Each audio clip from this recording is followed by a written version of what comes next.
All right, guys, so that problem you just looked at had what's called a quadratic transformation, and it's looking at what these values, a, h, and k, do to a quadratic function. So quadratic meaning x squared, but these h, k, and a values all have a different function. It all makes it do something.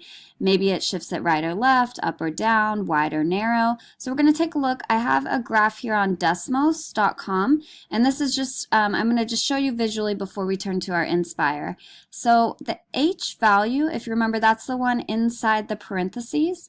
This is going to shift if I make it a positive number, let's say positive 2, it shifts it to the right 2. See how that graph, that parabola went right 2?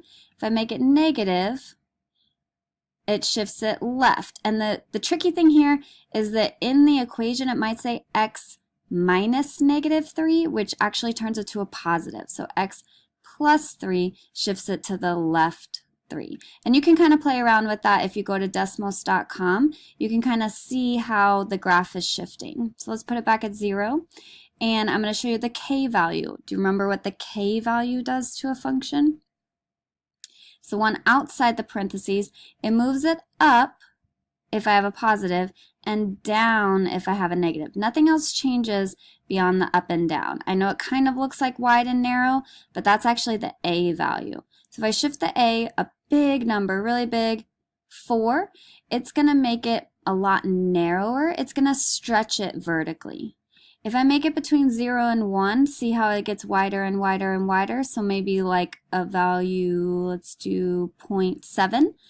That's a fraction or a decimal, and it's making it wider. It's compressing it horizontally. And then lastly, if I make it negative, what just happened?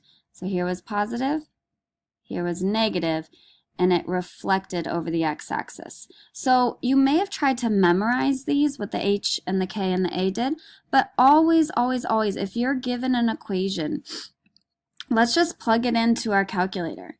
So let's plug it in and visually see. That way you don't have to memorize.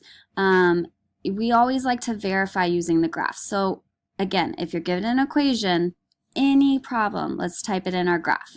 So it's already in y equals. Let's go ahead and put randomly x minus 2 squared and then plus 4. Go ahead and type that in your calculator. So x minus 2 squared plus 4. Now, if I memorize this, I think it goes right or left. I'm not quite sure. And I think it goes maybe up, but I'm not quite sure. Always graph it. Let's double check and see which way it goes. So it went right. I'm always looking at the vertex where it went. It did start at the origin, and it went right and up. And how we know how much, it comes from these numbers. So right 2, up 4.